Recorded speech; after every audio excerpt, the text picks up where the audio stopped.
সকাল সকাল স্নান করে 13টা দুপো আর 13 প্যাচের লাল সুতো দিয়ে ধাগা বানিয়ে নিয়েছি। বিপত্তারিণী পুজো দেবো, নিজের কাজ একাই করি, কেউ করে দিলে ভালো লাগে তাই বলে এইভাবে না। ও চিন্তা করছিল আমি এসব কি করছি, রান্নাঘরে না গিয়ে ওকে খেতে দেবো কখন।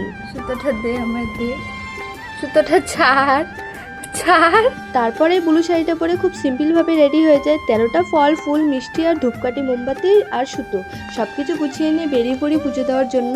আমরা 4 জনে গিয়েছিলাম, সাথে আরও 3 জনে 3টে বাচ্চা। রাস্তার অবস্থা ভীষণ খারাপ ছিল, যেরকম ভাঙাচোরা সেরকম কাদা। যেহেতু বাচ্চাগুলো ছিল তাই একটু টেনশনও হচ্ছিল যে গাড়িটা না উল্টে যায়। তাও হাসি মজা করতে করতে চলে আসলাম কাপাসিয়া মন্দির। বাড়ির আশেপাশে আরও অনেক মন্দির আছে, কিন্তু ওই যে বলে না মনের শান্তি, এখানে না আসলে ঠিক ভালো লাগে না। সবাই মিলে প্ল্যান করেছি সকাল সকাল বাড়ির পাশে পুজো দিয়ে দেবো, কিন্তু তাও আমাদের ঠিক এখানেই আসতে হলো। দেখো মায়ের মুখটা কত সুন্দর, তাই না?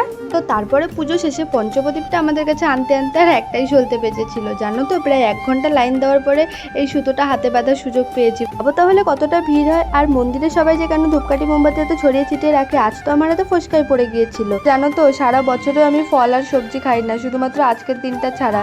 তাও আমার বন্ধু 13 সবজিটা খুব সুন্দর রান্না করে তাই।